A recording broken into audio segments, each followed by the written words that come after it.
નમસ્કાર વિદ્યાર્થી મિત્રો, વિષય ગણિત, ધોરણ 4, પ્રકરણ 4, ટીક ટીક ટીક. પંકજ અને સાનિયા શાળાએથી કોનું ઘર વધારે દૂર છે તેની ચર્ચા કરી રહ્યા હતા. ત્યારે પંકજ કહે છે, મારે શાળાએ પહોંચવા માટે 5 મિનિટ જેટલું ચાલવું પડે છે. અને સાનિયા કહે છે કે મારે શાળાએ પહોંચવા માટે માત્ર 2 જ મિનિટ જોઈએ છીએ, ત્યારે હું શાળાએ પહોંચી જાઉં છું. અશક્ય, તારું ઘર તો શાળાએથી દૂર છે. પંકજ કહે છે કે તારું ઘર તો શાળાએથી દૂર છે. ત્યારે સાનિયા કહે છે, પણ મેં મારી ઘડિયાળ જોઈ. હું શાળાએ જવા 7 વાગે નીકળી જાઉં છું. જ્યારે હું શાળાએ પહોંચી ત્યારે મિનિટ કાંટો 2 ઉપર હતો. શું તો 7 ને 2 મિનિટ જ થઈ ને? અથવા 7 ને 2? તારી ભૂલ થાય છે. પંકજ કહે છે, તારી ભૂલ થાય છે. 7 ને 10 વાગે શાળાએ પહોંચી છો. કેવી રીતે? તને આ આંકડા વચ્ચે પાતળી લીટીઓ દેખાય છે? સાનિયાને ઘડિયાળમાં જોતા નહોતું આવડતું, તેથી તે કહે છે કે 2 ઉપર કાંટો આવે એટલે 7 ને 2 થાય છે. ત્યારે પંકજ કહે છે કે અહીંયા ઘડિયાળમાં જે ઝીણા કાંટાઓ પાતળી લીટીઓ છે. ત્યારે સાનિયા કહે છે, હા તો શું? મિનિટ કાંટાએ 12 પછી 10 લીટીઓ પસાર કરી, તેથી 7 અને 10 મિનિટ અથવા તો 7 ને 10 કહેવામાં આવે છે.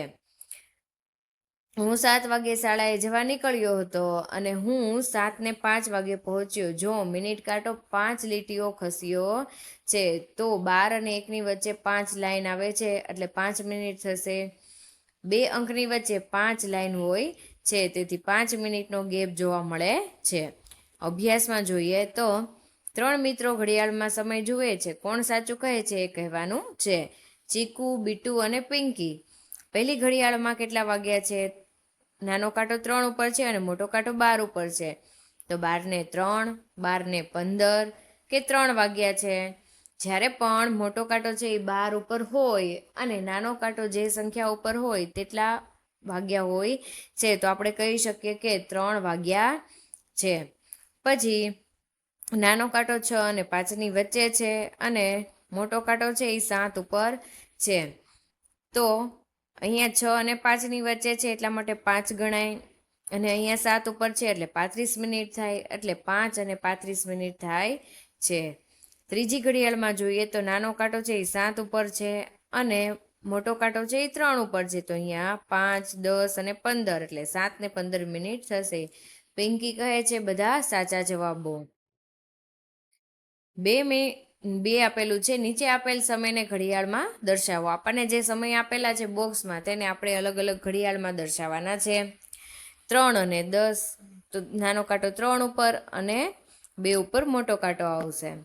6 ને 40, નાનો કાંટો 6 ઉપર અને 8 ઉપર મોટો કાંટો આવશે, એટલે 6 ને 40. 4 ને 45, નાનો કાંટો 4 ઉપર અને મોટો કાંટો 9 ઉપર, એટલે 4 ને 45. પછી 2 ને 20, નાનો કાંટો 2 ઉપર અને મોટો કાંટો છે એ 4 ઉપર. 3 ને 15, તો 3 ને 15 એટલે 3 ઉપર નાનો કાંટો આવશે અને મોટો કાંટો પણ 3 ઉપર જ આવશે, કારણ કે 3 ઉપર 15 મિનિટ પૂર્ણ થાય છે. હવે 7 ને 35, તો 7 ઉપર નાનો અને મોટો કાંટો બંને આવશે. 7 પાસે 35 મિનિટ પૂરી થાય છે. શું તમને આકાશ દર્શન ગમે છે? જો હા, તો તમને આમાં રસ પડશે. કેમ? તો ચાલો જોઈએ. આપેલું છે, તમારા વિસ્તારમાં સૂર્ય કયા સમયે ઉગે છે? તો આપણે અહીંયા સૂર્ય છે એ 6 વાગે ઉગી જાય છે. અને સૂર્ય ક્યારે આથમે છે? તો સાંજે 5:30 પછી સૂર્ય આથમી જાય છે.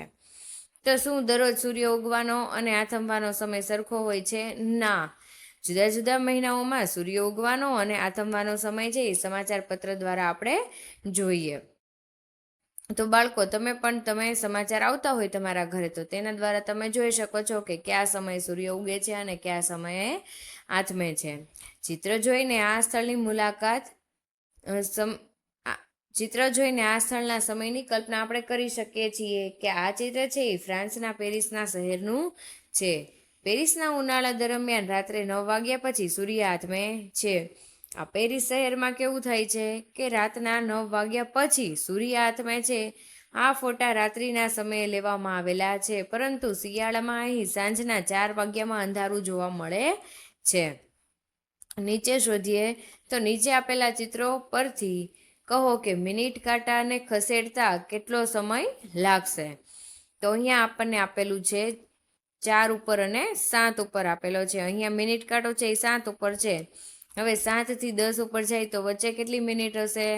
તો અહીં 7 થી 8 5, પછી 8 થી 9 10 અને 9 થી 10 એટલે કુલ 15 મિનિટ થશે. તેવી જ રીતના બમાં જોઈએ, અહીં 8 ઉપર છે અને 12 ઉપર જતા 5 10 15 અને 20 મિનિટનો ગેપ છે. અહીંયા જોઈએ તો 1 ઉપર છે અને 3 ઉપર આવે છે તો 5 અને 10 એટલે 10 મિનિટનો ગેપ થશે. ડમાં જોઈએ 7માં 2 ઉપર છે અને 9 ઉપર આવે છે તો 5 10 15 20 25 30 અને 35 મિનિટનો ગેપ થશે. સમય પ્રમાણે કાંટો દોરો. અહીંયા આપણને 6 કલાક અને 20 મિનિટ આપેલી છે તો નાનો કાંટો 6 ઉપર અને 20 મિનિટ 4 ઉપર આવશે. 7 કલાક અને 10 મિનિટ એટલે નાનો કાંટો 7 ઉપર અને મોટો કાંટો 5 અને 10 એટલે 2 ઉપર આવશે. 8 કલાક અને 30 મિનિટ નાનો કાંટો 8 ઉપર અને મોટો કાંટો 6 ઉપર આવશે. 5 કલાક અને 15 મિનિટ તો નાનો કાંટો 5 ઉપર અને મોટો કાંટો 3 ઉપર આવશે. તમારી શાળામાં પ્રાર્થના સભા કેટલો સમય લાગે છે? આપણે પ્રાર્થના સભામાં પ્રાર્થના કરતા હોય છે ત્યારે આપણે 20 મિનિટનો સમય લાગે છે. તમારા ભોજન વિરામ કેટલો સમયનો હોય છે? તો આપણે બ્રેક પડે છે કેટલા સમયની હોય છે? તો કે 30 મિનિટની હોય છે. તમારો રમવાનો તાસ હોય છે એ કેટલા મિનિટનો હોય છે? 45 મિનિટનો હોય છે. તેનો સમય બીજા તાસ જેટલો જ હોય છે. હા, તો આપણે જે રમવાનો તાસ છે અને બીજા તાસ હોય છે બધા વિષયના એ પણ સરખા હોય છે. રમતનો તાસ અને રિસેસનો સમય આટલા ટૂંકા શું? તેવું નથી. આપણે ઘણીવાર જોઈએ ને કે આપણો તાસ હોય જે લેક્ચર હોય વિષયનો એ થોડોક મોટો હોય છે, એના કરતાં આપણી બ્રેક હોય છે એ થોડીક નાની હોય છે. આ પ્રવૃત્તિ કેટલી મિનિટનો સમય લેશે એનું અનુમાન કરી અને ઘરે જઈને ચકાસવાનું છે. તો 1 લીટર દૂધ ગરમ કરવું હોય તો આપણે અંદાજે કેટલી મિનિટ લાગે છે? 5 મિનિટ અથવા તો 6 મિનિટ લાગશે. ડોલ ભરવી હોય તો 2 થી 3 મિનિટ લાગશે. તમારો રૂમ આખો સાફ કરવો હોય તો 10 મિનિટ અને જો મોટો હોય તો વધારે 15 મિનિટ પણ લાગી શકે છે. પ્રવૃત્તિનો સમય 1 મિનિટમાં તમે કેટલી વખત, તો આપણે જોઈએ કે 1 મિનિટમાં આ બધી વસ્તુ આપણે કેટલી વખત કરી શકીએ છીએ. તો ચાલો જોઈએ, 1 મિનિટમાં તમે કેટલી વખત દોરડા કૂદી શકો છો અથવા તો ચપટી વગાડી શકો છો. આવી ઘણી બધી પ્રવૃત્તિઓ છે. તો આપેલું છે ચપટી વગાડવું, તો આપણે 1 મિનિટમાં કેટલી વાર ચપટી વગાડી શકીએ છીએ? તો કે 60 વાર ચપટી વગાડી શકીએ છીએ. દોરડા કેટલી વાર કૂદી શકીએ છીએ? તો કે 30 વાર. ઉપર નીચે કૂદો તો ઉપર નીચે કેટલી વાર કૂદી શકીએ છીએ? અંદાજે 40 વખત. આંખ પટપટાવી તો કે આંખ આપણી છે એ કેટલી વાર 1 મિનિટમાં પટપટાવી શકીએ છીએ? તો 80 થી 90 વાર. હજુ વધુ આવી મનોરંજન પ્રવૃત્તિઓ તમે અહીંયા લખી શકો છો.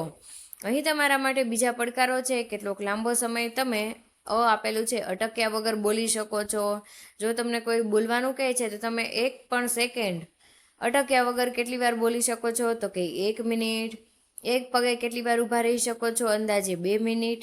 અટક્યા વગર આ ગાઈ શકો છો? તો કે અંદાજે 1 મિનિટ. તમને કેટલો સમય લાગશે? તો 50 મીટર દોડવાની સ્પર્ધા છે તો અંદાજે કેટલો સમય લાગશે? 2 મિનિટનો. જમીન પરથી 50 કાકરા પથ્થર ભેગા કરવા હોય તો અંદાજે કેટલો સમય લાગશે? 2 મિનિટનો. 1 થી 100 ગણતા કેટલા મિનિટનો સમય લાગે? અંદાજે 1 થી 2 મિનિટનો. જેવા માણસની જેવી સ્પીડ હોય તે પ્રમાણેની મિનિટની જરૂર પડે છે. આગળ જોઈએ. ચાલો આપણે ફરીથી ઘડિયાળને જોઈએ અને જવાબ આપીએ. તો આપેલું છે મિનિટ કાંટો 2 થી શરૂ થયો છે અને ફરી પાછો 2 સુધી પહોંચતા તેને કેટલો ટાઈમ લાગશે? કેટલી મિનિટની જરૂર પડશે? જુઓ, અહીંયા આપણે જોઈ શકીએ છીએ કે અહીંયા 2 ઉપર મિનિટ કાંટો છે અને ફરી પાછો અહીંયાથી અહીંયા ફરીને ત્યાં જ આવવું હોય તો 60 મિનિટનો ટાઈમ લાગે છે. કલાક કાંટાનું શું થશે? તે પણ ખસે છે. 1 અંકથી પછીના અંક સુધી જતા તેને કેટલો સમય લાગશે? તો આ કલાક કાંટો છે, જો 2 ઉપર હોય અને 3 ઉપર જવું હોય કલાક કાંટાને તો તેને પણ આખું એક ચક્કર ફરવા 60 મિનિટનો ટાઈમ લાગે છે. તમારી આજુબાજુ જોવા મળતી 1 કલાકમાં પૂર્ણ થતી પ્રવૃત્તિઓની યાદી તમારે બાળકો અહીંયા દર્શાવવાની છે. તમારા ઘરે રાત્રિનું ભોજન બનાવતા કેટલો સમય લાગે છે? 1 કલાકથી વધારે ટાઈમ લાગે છે. તમારા પપ્પાને પૂછો કે તેઓ મમ્મી જેટલી ઝડપથી રસોઈ બનાવી શકે છે. જો આપણે પપ્પાને કહીએ કે તમે રસોઈ બનાવો, તો શું તે મમ્મી જેટલી ઝડપથી રસોઈ બનાવે છે તેટલી જ ઝડપથી રસોઈ બનાવે છે? ના, કારણ કે તેમને રોજની પ્રેક્ટિસ હોતી નથી. 1 કલાકથી ઓછા સમયમાં કઈ રમત તમે પૂર્ણ કરી શકો છો? તો કે ખોખો, કબડ્ડી જેવી રમતો છે 1 કલાકની અંદર આપણે પૂર્ણ કરી શકીએ છીએ. ફૂટબોલની મેચ કેટલા સમયમાં પૂર્ણ થશે? ફૂટબોલમાં 1 કલાક કરતાં વધારેનો સમય એટલે કે 1.5 કલાક જેવી ટાઈમ લે છે. એટલે ફૂટબોલની રમત છે અંદાજે 90 મિનિટ રમત રમવા માટે થાય છે. રાનીની રોજનીશી. તો ચાલો જોઈએ. ચાલો મારી નાની બહેન જોવો. રાની શું કહે છે? ચાલો મારી નાની બહેનને જોવો. માં, મેં મુન્ની માટે મીઠાઈ ખરીદી છે, પરંતુ તે ખાઈ ના શકે. તે ખૂબ હજી નાની છે. ને મમ્મી શું કહે છે? તું મીઠાઈ લાવી છો, પણ મુન્ની હજી નાની છે એટલે ખાઈ શકે નહીં. અને તે વાત પણ કરી શકતી નથી. તે મોટી થશે તેમ ધીમે ધીમે બધું જ શરૂ કરશે. આ મુન્ની છે હજી નાનું બાળક છે. તે મોટી થશે એટલે બધી જ પ્રવૃત્તિઓ કરશે. અહીંયા આપણને થોડાક સવાલો આપેલા છે. અહીંયા આપણને કહ્યું છે કે જાન્યુઆરી, ફેબ્રુઆરી, માર્ચ, એપ્રિલ, મે, જૂન, જુલાઈ, ઓગસ્ટ, સપ્ટેમ્બર, ઓક્ટોબર, નવેમ્બર અને ડિસેમ્બર 12 મહિનાના નામ દર્શાવેલા છે. અહીં રાનીની રોજનીશીના કેટલાક પાના છે. હું મારી રોજનીશીમાં નોંધીશ કે તે પ્રથમ વખત બોલવાનું, ખાવાનું, ચાલવાનું ક્યારે શરૂ કર્યું છે. જેની બહેન છે તે શું કરે છે? રાની બધું પ્રથમ વખત જ્યારથી શરૂઆત કરે છે તે એક પેજમાં એને નોટ તરીકે બનાવી રાખે છે. પહેલું છે 5 માર્ચ 2005 ને મુનિનો આજે જન્મ છે. મુનિનો જન્મ ક્યારે થયો છે? તો કે 15/3/2005. પછી 15 સપ્ટેમ્બર 2005 મુનિને પ્રથમ દાંત આવ્યો છે. સપ્ટેમ્બર એટલે 9મો મહિનો થશે. 15/9/2005 મુનિને પહેલો દાંત આવેલો હતો. 10 નવેમ્બર 2005 ને મુનિને બેસતા શીખી ગઈ હતી. એટલે 10/11/2005 મુનિ જે બેસવા લાગી હતી. 20 નવેમ્બર 2005 મુનિ ભાખોડિયા ભરતી હતી. એટલે 20/11/2005. 5 જાન્યુઆરી 2006 મુનિ ઊભી રહેતા શીખી ગઈ હતી. જ્યારે મુનિ છે એ 5/1/2006 ના રોજ ઊભી રહેતા શીખી ગઈ હતી. 5 સપ્ટેમ્બર 2005 મુનિએ કેળું ખાધું હતું. 5/9/2005 ના રોજ મુનિએ કેળું ખાધેલું હતું. 2 ફેબ્રુઆરી 2006 મુનિએ ચાલવાનું શરૂ કર્યું હતું. તો કે 2 ફેબ્રુઆરી 2/2/2006 ના રોજ મુનિએ શું કર્યું હતું? ચાલવાનું શરૂ કર્યું હતું. મુનિના જીવનકાળની અહીંયા આપણને યોગ્ય ક્રમમાં ગોઠવવાનું કીધેલું છે. તો પહેલું છે મુનિનો જન્મ ક્યારે થયો હતો? 5 માર્ચ 2005 એટલે કે 5 માર્ચ 2005 એટલે કે 5/3/2005 ના રોજ મુનિનો જન્મ થયો હતો. પછી આપણને શું કીધું છે કે મુનિએ 5 સપ્ટેમ્બર 2005 એટલે કે 5/9/2005 ના રોજ પ્રથમવાર કેળું ખાધું હતું. અને 15/9/2005 તેને પહેલો દાંત આવ્યો હતો. 10/11/2005 બેસતા શીખી ગઈ હતી. 20/11/2005 ભાખોડિયામાં એટલે કે ભાખોડિયા કરીને ઊભી થતી હતી. 5/1/2006 ના રોજ ઊભા થતા શીખી ગઈ હતી. અને 2/2/2006 ના રોજ ચાલવા શીખી ગઈ હતી. તો મુનિને પહેલો દાંત સપ્ટેમ્બરમાં આવ્યો હતો. ત્યારે તે કેટલા મહિનાની હશે? મુનિ છે એનો પહેલો દાંત સપ્ટેમ્બરમાં આવ્યો હતો. ત્યારે તે કેટલા મહિનાની હશે? માર્ચથી સપ્ટેમ્બર સુધીના કેટલા મહિના થશે? તો કે 7 મહિના થશે. મુનિની ઉંમર કેટલી હશે જ્યારે તે પહેલું છે તે પ્રથમ વખત બેઠી? ત્યારે એ 8 મહિનાની હશે. પ્રથમવાર બેઠી ત્યારે એ કેટલાની હશે? 8 મહિનાની હશે. તેને પ્રથમ દાંત ક્યારે આવ્યો હતો? તો કે 6 મહિને પહેલો દાંત આવ્યો હતો. તેણે પ્રથમ શું કર્યું? ચાલવાનું શીખ્યું કે કેળું ખાવાનું? તો એણે કેળું ખાવાનું શીખ્યું હતું. પછી ભાખોડિયા ભરવાનું શીખ્યું હતું કે ઊભા રહેતા? પહેલા ભાખોડિયા ભરવાનું શીખેલું હતું. રાની પાસે પાલતું ગલુડિયું હતું. 2 અઠવાડિયા પછી તેણે તેની આંખો ખોલી. તેણે આ પ્રમાણે વિકાસ જોયો. 3 અઠવાડિયા પછી તે પહેલો દાંત આવ્યો અને ખાવાનું શરૂ કર્યું હતું. 4 અઠવાડિયા પછી તેણે આસપાસ માંડ માંડ ચાલવાનું શરૂ કર્યું અને 7 મહિના પછી તે બધા જ દાંત આવી ગયા હતા. 1 વર્ષ પછી તે મોટું કૂતરું બન્યું અને તેના પોતાના પણ ગલુડિયા હતા. હવે આ કૂતરાના જીવનકાળની નોંધ તમારી નોટબુકમાં કરો અને મુનિ અને રાનીના ગલુડિયાના વચ્ચેનો તફાવત આમાં આપણે કોષ્ટકમાં કહેવાનો છે. તો સ્થિતિ, મુનિની ઉંમર અને ગલુડિયાની ઉંમર પણ કહેવાની છે. ચાલવાનું શરૂ કર્યું તો કે મુનિએ છે 11 મહિને ચાલવાનું શરૂ કર્યું હતું, જ્યારે ગલુડિયાએ 1 મહિનામાં ચાલવાનું શરૂ કરી દીધું હતું. પહેલી વખત ખાવું તો મુનિએ 6 મહિને પહેલી વાર ખાવાનું શરૂ કર્યું હતું અને ગલુડિયાએ 3 અઠવાડિયામાં જ ખાવાનું શરૂ કરી દીધું હતું. પહેલો દાંત આવ્યો મુનિને 6 મહિના પછી આવ્યો હતો અને ગલુડિયાનું છે 3 અઠવાડિયા પછી જ પહેલો દાંત આવી ગયો હતો. તો શોધો, શું બધા જ પ્રાણીઓ એક સરખી ઝડપે મોટા થાય છે? વિકાસ ચર્ચા કરો. ના, બધા પ્રાણીઓ એક હારે મોટા થતા નથી. પહેલા શું મરઘી અથવા તો પક્ષી અને પછી ગાય, આમ વિકાસ થાય છે. મોટા પ્રાણી અને તેના બચ્ચાનું ચિત્ર દોરો. તમે તમારી નોટબુકમાં અહીંયા ચિત્ર દોરી શકો છો. અહીં દાદાજીની અવસ્થામાં ચિત્રો આપેલા છે. તેનાથી તમને સૌથી વૃદ્ધ કોણ લાગે છે? જો અહીંયા અપુ હાથીના દાદાજી છે એ 95 વર્ષના છે. ચૂચો ઉંદરના દાદાજી છે એ 2 વર્ષના છે અને રાનીના દાદાજી છે એ 70 વર્ષના છે. આપણને 3 ચિત્ર આપેલા છે, એના ઉપરથી સવાલના જવાબ આપવાના છે. અપુના દાદાજી રાનીના દાદાજી કરતાં કેટલા મોટા હશે? તો આ અપુના દાદાજી છે એ 95 વર્ષના છે અને રાનીના દાદાજી છે એ 70 વર્ષના છે. તો 95માંથી 70 બાદ કરતાં 25 વર્ષના મોટા હશે. શું ચૂચોના દાદાજી ક્યારેય અપુના દાદાજી જેટલા વૃદ્ધ થશે? ના, કારણ કે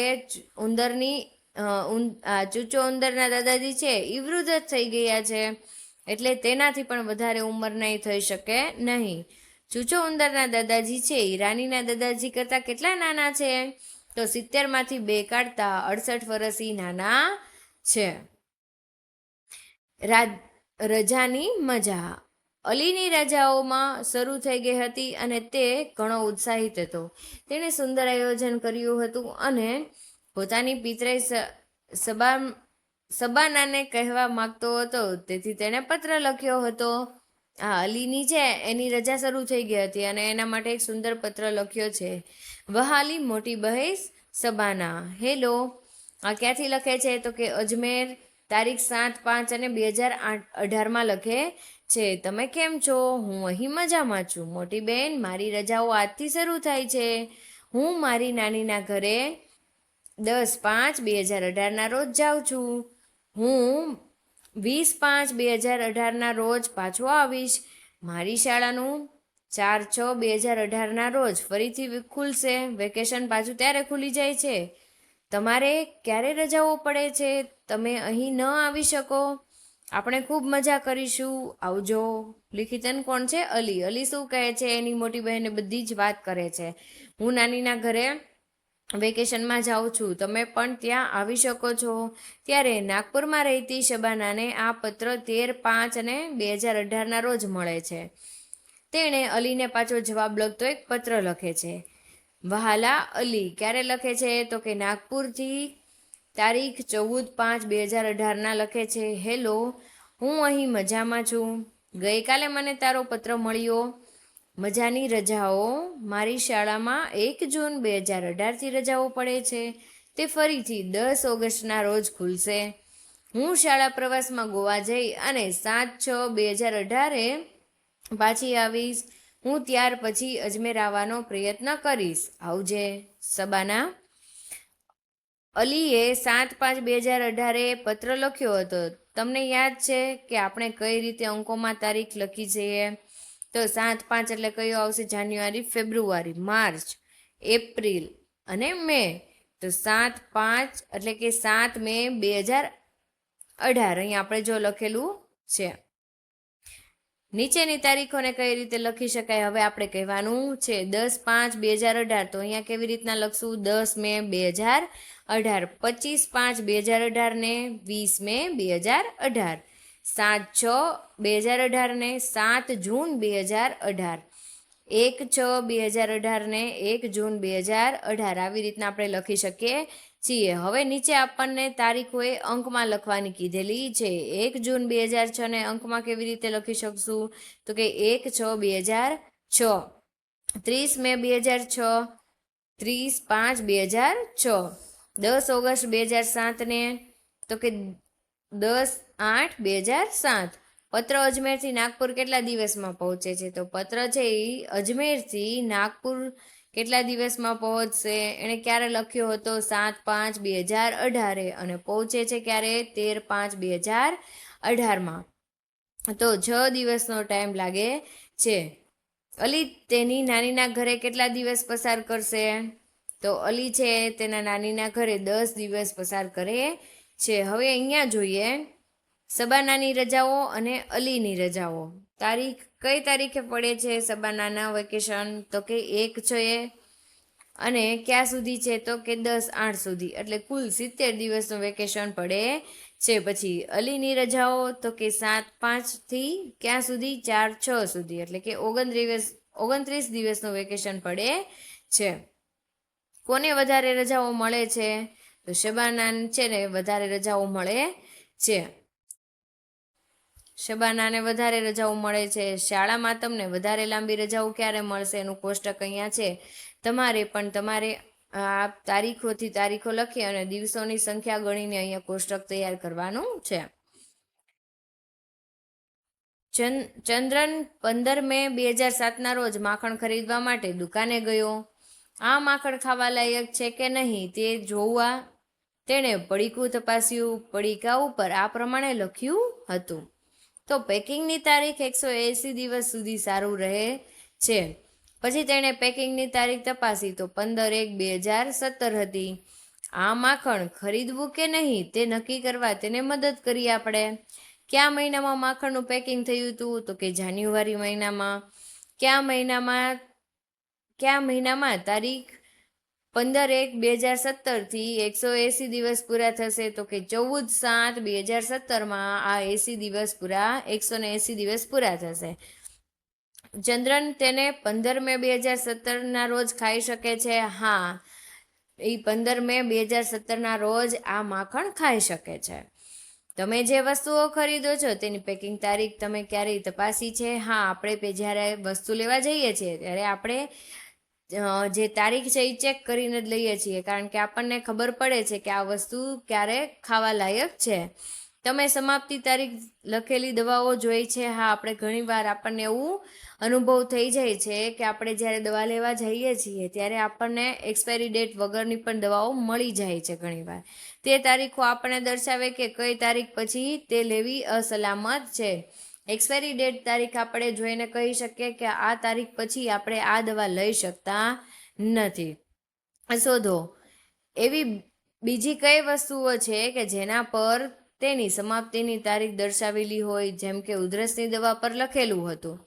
ઉધરસની દવા પર અહીંયા જુઓ ક્યારે બનાવેલું હતું? 7/2017, અને એક્સપાયરી ડેટ ક્યારે છે કે 7/2018, 1 વર્ષ માટે આ ચાલે એમ હતું. તો ઉત્પાદન તારીખ 7/17 તે દર્શાવે છે કે જુલાઈ 2017 બનાવેલી છે, અને સમાપ્તિ તારીખ તો કે જુલાઈ 2018 પૂર્ણ થાય છે. તે દર્શાવે છે કે દવા કયા વર્ષમાં કયા મહિના સુધી લેવી સલામત છે. તો 7/2017 કયો મહિનો અને વર્ષ દર્શાવે છે? તો 7/2017 એટલે કે જુલાઈ મહિનો આવશે અને 2017મું વર્ષ આવશે. ઉપરોક્ત ઉધરસની દવા છે એ સપ્ટેમ્બર 2018 લઈ શકીએ? ના, તેના પછીના દિવસોમાં આપણે આ દવા લઈ શકતા નથી. જુલાઈ પછીનો મહિનો આવે છે જેથી આપણે આ દવા લઈ શકતા નથી. ટપુ ટ્રેનને ચૂકી ગયો. હવે ટપુ છે એ આ ટ્રેન ચૂકી જાય છે. ટપુની શાળામાં ઉનાળાનું વેકેશન પડ્યું હતું. તે તેના દાદીના ઘરે ગયો. તે ત્યાં તેના ઘણા બધા પિતરાઈને મળ્યો. તેણે ત્યાં ખૂબ જ મજા કરી અને ઘરે પાછા જવાનો ઈચ્છતો ન હતો. ટપુ, તારો થેલો ભર, ટ્રેને સાંજે 5:30ની છે. અરે નહીં, આપણે આટલું વહેલું જવાનું છે. મારી ઈચ્છા ટ્રેન ચૂકી જવાની છે. ટપ્પુ શું કહે છે? મારે જવું નથી, એટલા માટે ટ્રેન ચૂકી જવાની ઈચ્છા છે. ટપ્પુ અને તેના માતા પિતા 5:15 વાગ્યે સ્ટેશને પહોંચી ગયા હતા. અનુમાન કરો કે શું થયું? તેઓ શું ખરેખર ટ્રેન ચૂકી ગયા હતા? તો અહીંયા આપણને આપેલું છે હુર્રા, એનો મતલબ કે મારે આજે પાછું જવાનું નથી. કેમ? શું તમને અનુમાન કરી શકો છો કે શા માટે ટ્રેન ચૂકી ગયા હશે? તો ચાલો જોઈએ શું કામ એ લોકો ટ્રેન ચૂકી ગયા છે. તો ખરેખર એ ટ્રેન છે એ સવારના 5:30ની હતી. જ્યારે ટપ્પુના માતા પિતા મૂંઝાઈ અને તેઓને સ્ટેશન માસ્ટરને પૂછ્યું કે કેમ અમે આ ટ્રેન ચૂકી ગયા છીએ?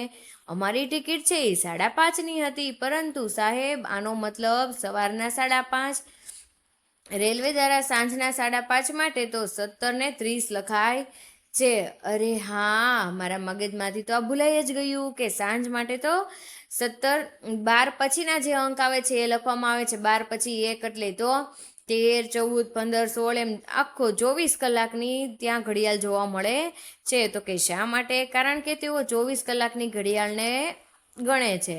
તો ચાલો આ નીચેનું કોષ્ટક જોઈએ. આ કોષ્ટક જુઓ અને તમારી ઘડિયાળ અને 24 કલાકની ઘડિયાળ વચ્ચેનો તફાવત જોઈએ.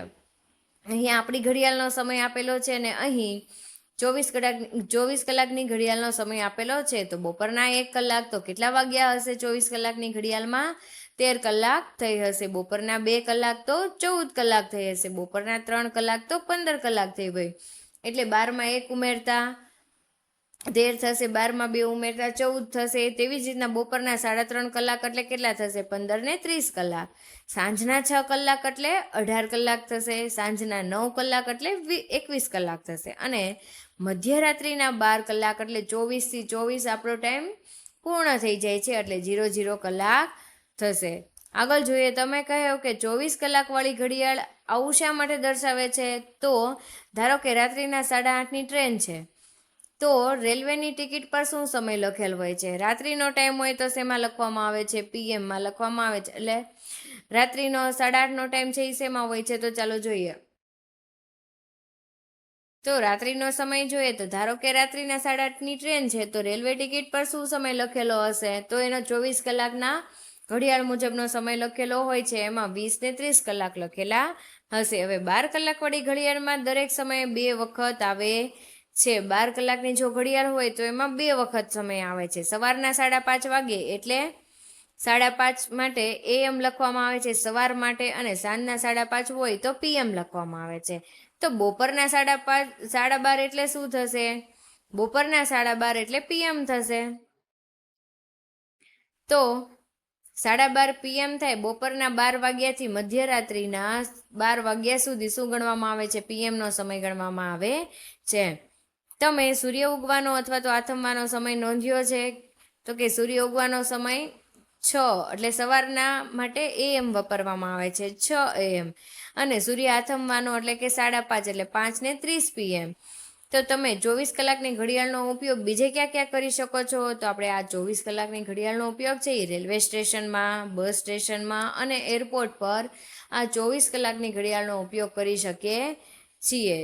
તો વિદ્યાર્થી મિત્રો, જો મારો વિડીયો પસંદ આવ્યો હોય તો મારી ચેનલને લાઇક, શેર અને સબસ્ક્રાઈબ કરજો. Thank you.